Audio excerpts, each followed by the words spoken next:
Hello students, BA part second के students को मैं डॉक्टर मनोरमा त्यागी मनोविज्ञान विषय में पेपर फर्स्ट का चैप्टर पढ़ाऊंगी। मद्यपानता के प्रभाव। अल्कोहल जो होता है, शराब जिसको कहते हैं, उसके क्या क्या प्रभाव होते हैं। इफ़ेक्ट्स ऑफ अल्कोहलिज्म, मद्यपानता के प्रभाव। इससे पहले वीडियो में मैंने आपको बताया था मद्यपानता किसे कहते हैं और मद्यपानता के कौन कौन से स्टेजेस होते हैं, कौन कौन से स्तर होते हैं। आज इस वीडियो में मैं आपको बताऊंगी मद्यपानता के प्रभाव कौन कौन से होते हैं। कि मद्यपानता के कई तरह के प्रभाव होते देखे गए हैं, परंतु कुछ ऐसे तत्कालीन प्रभाव हैं और कुछ समय बीतने के साथ साथ देखे जाते हैं। तो ये दोनों ही तरह के प्रभाव के बारे में मनोवैज्ञानिकों ने कुछ चर्चा करके निम्नलिखित प्रभावों को अधिक महत्वपूर्ण माना है। इसमें सबसे पहला है व्यवहारात्मक प्रभाव, दूसरा है जैविक प्रभाव, तीसरा है मद्यपानता सहनशीलता और चौथा है दैहिक निर्भरता। व्यवहारात्मक प्रभाव का जहाँ तक प्रश्न है, व्यक्ति के व्यवहार पर मद्यपान या अल्कोहल पीने का प्रभाव तरह तरह का होता है। यह प्रभाव किस तरह का होगा, यह बहुत कुछ इस बात पर निर्भर करता है कि व्यक्ति कितनी मात्रा में मद्यपान करता है और उसे मद्यपान पीने का पूर्ण अनुभव कितने दिनों का है। जब मद्यपान कम मात्रा में पिया जाता है तो अधिकतर लोगों में इससे खुशी और तनाव में कमी का अनुभव होता है। हालांकि मद्यपान एक तरह का शामक है, सेडेटिव है। सेडेटिव से मतलब है जो व्यक्ति को शांत करता है, परंतु निम्न मात्रा में लिए जाने पर यह उत्तेजक का कार्य करने लगता है। अक्सर देखा गया है कि निम्न मात्रा में लेने पर व्यक्ति अधिक बातूनी हो जाता है और अधिक आउटगोइंग हो जाता है और वह समाज अवरोधों से कम प्रतिबंधित होता है। तो ये व्यवहारात्मक प्रभाव के अंतर्गत देखा गया है। दूसरा जो प्रभाव है वो है जैविक प्रभाव। जैविक प्रभाव से मतलब है कि मद्यपानता का प्रभाव मस्तिष्क और शरीर के अन्य अंगों पर स्पष्ट रूप से देखा जा सकता है। मद्यपान का प्रभाव कई न्यूरोट्रांसमीटर तंत्रों पर पड़ता है तथा स्नायुविक कार्यों पर सीधा प्रभाव पड़ता है। मद्यपान से कुछ मस्तिष्कीय कोशिकाएं, विशेषकर अग्रपाली जो फ्रंटल लोब है उसकी कोशिकाएं काफ़ी क्षतिग्रस्त हो जाती हैं, जिनसे उसमें कुछ असामान्यता उत्पन्न हो जाती है। मद्यपान से जो हमारा प्रतिरक्षा तंत्र है, इम्यून सिस्टम जो है, उसकी प्रभावशीलता भी कम हो जाती है, जिससे संक्रामकता का खतरा बढ़ जाता है। मद्यपान का प्रभाव सिर्फ मस्तिष्क पर ही नहीं बल्कि शरीर के अन्य अंगों पर भी काफ़ी पड़ता है। मद्यपान पीने से व्यक्ति की भूख में कमी आ जाती है, क्योंकि मद्यपान द्वारा काफ़ी कैलोरी व्यक्ति को मिलती है, परंतु यह एक तरह की खाली कैलोरी होती है क्योंकि इसमें आवश्यक पोषक तत्वों की कमी होती है। मद्यपान से कुपोषण बढ़ता है क्योंकि इससे भोजन पचने की क्रिया तथा उससे विटामिन अलग होने की क्रिया दोनों ही प्रभावित होती हैं। जो व्यक्ति बहुत दिनों से अधिक मात्रा में मद्यपान का सेवन करता रहा है, उसमें बी कॉम्प्लेक्स विटामिन की कमी हो जाती है, जिससे उसमें स्मृति लोप के लक्षण उत्पन्न हो जाते हैं। ऐसे व्यक्ति में हाल एवं बहुत पहले की घटनाओं से संबंधित जो स्मृति है वो समाप्त हो जाती है, उसका लोप हो जाता है। तो ये देखा गया है कि अधिक दिनों तक मद्यपान पीते रहने से व्यक्ति में प्रोटीन की भी कमी हो जाती है, जिससे यकृत या जो लिवर है उसमें सिरोसिस उत्पन्न हो जाता है। सिरोसिस एक ऐसा रोग है जिसमें मद्यपान के प्रभाव से कुछ यकृत की कोशिकाएं मर जाती हैं और कुछ यकृत कोशिकाओं में इतना अधिक वसा या फैट जमा हो जाता है कि वो कार्य नहीं कर पाती है और अंत में रोगी मरणासन्न हो जाता है और उसकी मृत्यु भी हो सकती है। ऐसे मद्यपान स्वयं ही यकृत के कार्यों को बाधित करता है और यकृत की कोशिकाओं को भी क्षति पहुंचाता है।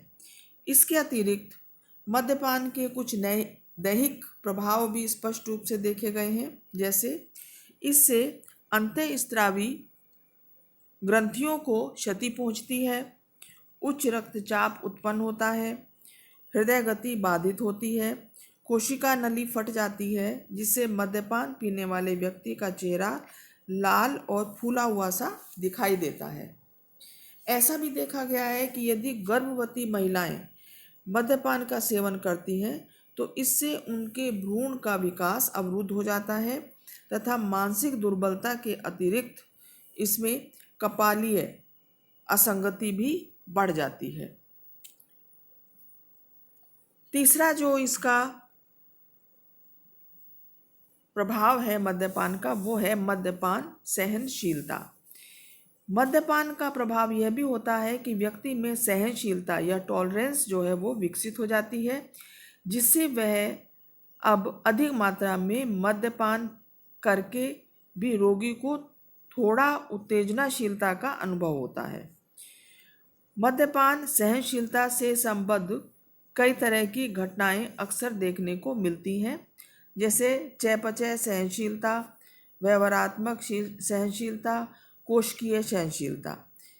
चयापचय सहनशीलता में यकृत अधिक चयापचय एंजाइम मेटाबॉलिज्म एंजाइम पैदा करता है तथा मद्यपान को तेजी से तोड़कर अपने में सोख लेता है, जिससे यकृत या जिगर को काफ़ी क्षति होती है। व्यवहारात्मक सहनशीलता वैसी सहनशीलता को कहते हैं जिसमें व्यक्ति मद्यपान के प्रभाव में कार्य करना सीख लेता है। जैसे बहुत से ऐसे मद्यपान करने वाले व्यक्ति हैं जो मद्यपान या शराब पीकर बहुत सारे कार्यों को सामंजस्य ढंग से करते हैं।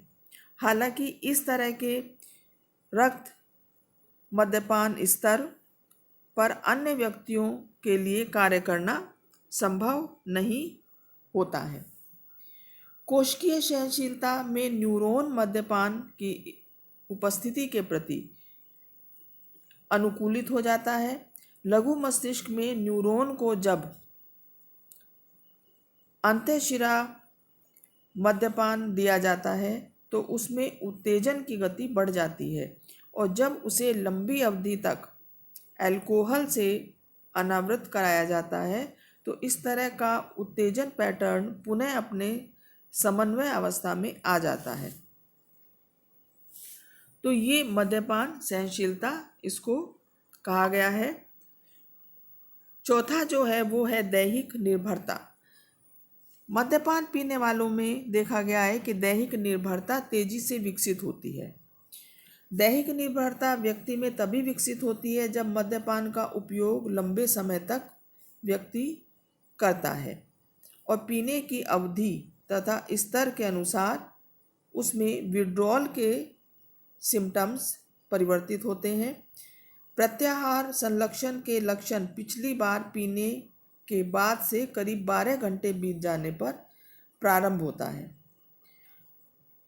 प्रारंभ में कमजोरी, जी मिचलाना, चिंता, कंपन, हृदय गति और नींद में कमी के लक्षण देखे जाते हैं। गंभीर केस में इन लक्षणों में और भी कुछ अतिरिक्त लक्षण जैसे विभ्रम, दिशाविहीनता, संभ्रांति, घबराहट आदि के लक्षण भी तीव्र रूप से देखे जाते हैं। मामला और अधिक गंभीर होने पर कंपन, बेहोशी, गंभीर उन्माद भी विकसित हो जाता है। गंभीर उन्माद की अवस्था में व्यक्ति 2 या 4 दिन के भीतर ही उसमें ये लक्षण विकसित हो जाते हैं और इस संबंध में कुछ अध्ययन किए गए जो ये बताते हैं कि अगर ये इन रोगियों का उपचार सही समय से नहीं किया गया तो अगले 7 से 10 दिनों में जो लक्षण की गंभीरता कम हो जाती है। तो इस तरह से हम देखते हैं कि मद्यपानता के कई तरह के व्यक्ति पर प्रभाव पड़ते हैं और जैसे जैसे व्यक्ति मद्यपान या अल्कोहल का और अधिक से अधिक सेवन करता जाता है उसमें अनेक प्रकार के मानसिक विकार, अनेक प्रकार के दैहिक विकार, उसका सामाजिक जीवन प्रभावित होने लगता है, उसके संबंधों पर असर पड़ता है। तो मद्यपानता के अनेक प्रकार के ये मैंने प्रभाव आपको बताए।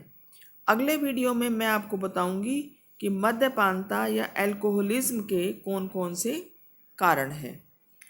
तो यहीं पर ये टॉपिक मैं समाप्त करती हूँ। Thank you so much students.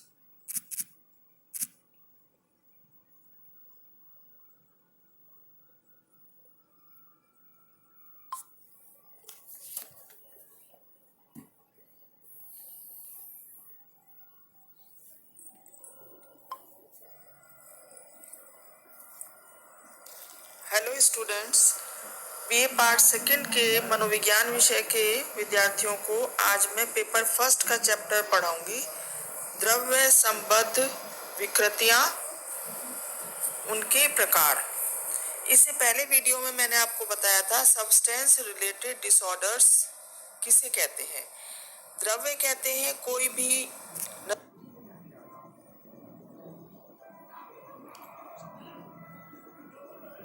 चला गया।